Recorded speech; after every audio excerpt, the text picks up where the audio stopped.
Yes, good morning. I'm back again.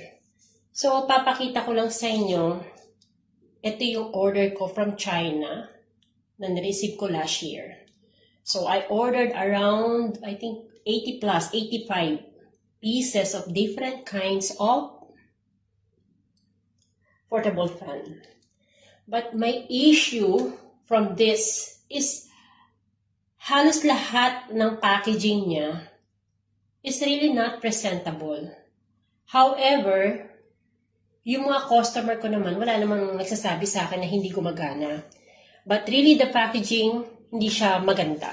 Like, for example, nito. Yupe. Paano mo siya mape-present sa customer, di ba? Some customer, sabi sa akin, okay lang, as long na gumagana. Katulad din ito. It's closed siya, but what I mean is yung packaging, yung box. Ayan.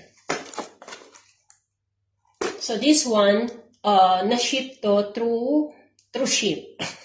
Yun nga, na-ship siya through ship.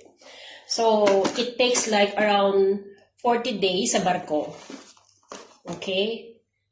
So, I'm not sure kung through sa shipping ba, period sa shipping dahil how many days doon, or mismong binigay nila sa akin na ganito yung packaging. Yung mga UP-UP na ganyan. Pero, I'm glad kasi so far wala naman akong customer feedback na complain na hindi gumagana yung products. So, around 50 pieces units na rin ang nabenta ko sa mga ganito. Kaya it's very, very important. Pag magsusourcing tayo ng product, kailangan talaga tayo makakuha ng trusted na seller.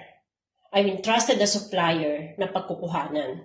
Ngayon, gustuhin ko mang i-return dahil nga sa presentation ng box. Kaya lang, I need to pay again.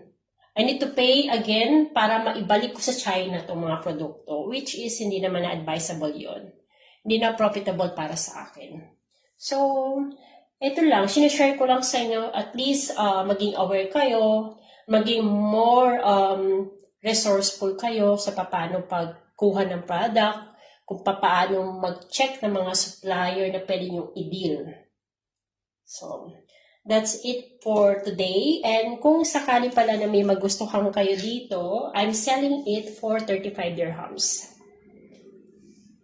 And etong mga pan na to is 25, but the rest is 35 machine yan, 35 yan. And this is 15 because it's small.